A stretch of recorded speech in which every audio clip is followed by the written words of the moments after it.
ఉద్దానం 1990 కాలం వరకు ఇది ఉద్యానవనం. ఉద్దానం ప్రాంతం అంటే కవిటి, సోంపేట, ఇచ్చాపురం. ఈ ఏరియాలో పెద్ద నదులైన వంశధార, బావుద, నాగావళి వంటివి పక్క నుంచి వెళ్ళిపోయిన గ్రామాల మధ్యన పారే చిన్న నదులు అంటే వాగులు.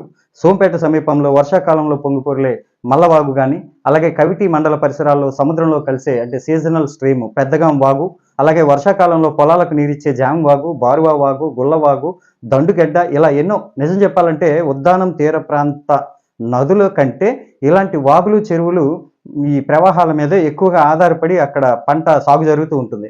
అక్కడ వర్షాధార పంటలు పండించినా ఎక్కువగా అయితే జీడి మామిడి, కొబ్బరి ఇటువంటి పంటలే ఎక్కువ ఆధారంగా ఉంటాయి. ఎంతో సుందరంగా ఉండేది. కానీ ఒడిశా వారు ఎప్పుడైతే పైభాగంలో అనేక చిన్నపాటి ఆనకట్టలు, చెక్ డ్యాంలు కట్టేశారో దాంతో సహజ సిద్ధంగా దిగువకు వచ్చే ఈ నీటి ప్రవాహం అనేది తగ్గిపోయింది. ఒడిశా అంటే గజపతి జిల్లా ప్రాంతంలో నుంచి పుట్టి శ్రీకాకుళం జిల్లా పాలకొండ, నందిగాం, ఇచ్చాపురం వైపు ప్రవహించి చివరికి డొంకూరు అనే గ్రామం వద్ద బంగాళాఖాతంలో కలిసేది బహుదా నది. ఇప్పుడు ఆ నది రాకపోవడం మూలంగా అక్కడ ఈ పరివాహక ప్రాంతంలో కొన్ని వేల ఎకరాల భూమి నిరుపయోగంగా మారిపోయింది. అలాగే వంశధార, నాగావళి నదుల నీరు కూడా ఆ పైన ఉన్న వాళ్ళు చిన్న చిన్న చెక్ డ్యాంలు కట్టడం, అదేవిధంగా కృష్ణా, గోదావరి ఈ ఇతర పెద్ద ప్రాజెక్టుల కింద నదుల నీటిని మార్గదర్శకంగా ఉపయోగించడం వల్ల సహజ ప్రవాహం అనేది తగ్గిపోయింది. సరిగా వర్షాలు కురవకపోవడంతో రోజు రోజుకి మంచి నీరు అనేది భూమిలో తగ్గిపోయి భూగర్భ జలాలు ఉప్పగా మారిపోయి నీటి నాణ్యత దెబ్బతినింది. ఈ భూగర్భ జలాల్లో సిలికా, ఫ్లోరైడ్ ఎక్కువగా ఉండడం, వ్యవసాయ రసాయనాలు అయిన పెస్టిఫైడ్లు, ఎరువుల యొక్క ప్రభావం కూడా ఎక్కువగా ఉండడంతో CKDU సమస్య కూడా వచ్చింది. అంటే chronic kidney disease of aetiology, ఈ తెలియని కారణాలతో వచ్చే దీర్ఘకాలిక మూత్రపిండాల వ్యాధి. ఇది 1990లో మొదటిసారి గుర్తించిన కిడ్నీ వ్యాధి. నాటి నుంచి నేటి వరకు కొన్ని వేల ప్రాణాలను బలి తీసుకుంది. మరికొన్ని ప్రాణాలతో ఇప్పటికీ కూడా చెలగాటం ఆడుతూనే ఉంది.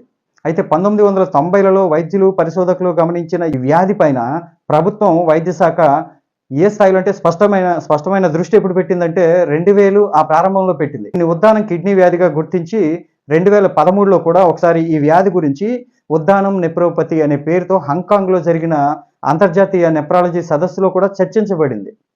ఆ తర్వాత 2018లో మే 25న అనుకుంటా పవన్ కళ్యాణ్ గారు తన జనసేన పార్టీ ఆధ్వర్యంలో ఒకరోజు నిరాహార దీక్ష కూడా చేపట్టారు. అప్పుడు ఆంధ్రప్రదేశ్ ప్రభుత్వం నుంచి ఈ వ్యాధి నివారణకి తక్షణ చర్యలు తీసుకోవాలని డిమాండ్ చేస్తూ నిరాహార దీక్ష అయితే చేపట్టారు. 17 ముఖ్యమైన డిమాండ్లు పెట్టి దానికి స్పందన రాకపోవడంతో ఆయన దీక్ష చేపడితే మొత్తానికి కథలకు తీసుకొచ్చారు. అప్పుడున్నటువంటి ముఖ్యమంత్రి చంద్రబాబు నాయుడు ఉద్దానం ప్రాంతంలోని కిడ్నీ వ్యాధి బాధితులకు నెలవారీ పెన్షను, అలాగే డయాలసిస్ కేంద్రాలు కూడా ఏర్పాటు చేస్తామనేటటువంటి చర్యలు ప్రకటించారు.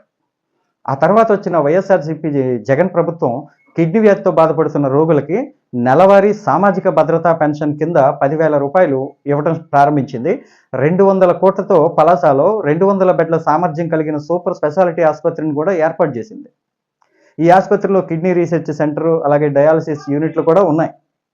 అలాగే ఉద్దానం ప్రాంతంలో గృహస్థులందరికీ శుభ్రమైన తాగునీరు అందించడానికి దాదాపు ఒక 700 కోట్ల రూపాయలు అనుకుంటాను, దాంతో ఉద్దానం నీటి ప్రాజెక్టు కూడా ప్రారంభించింది.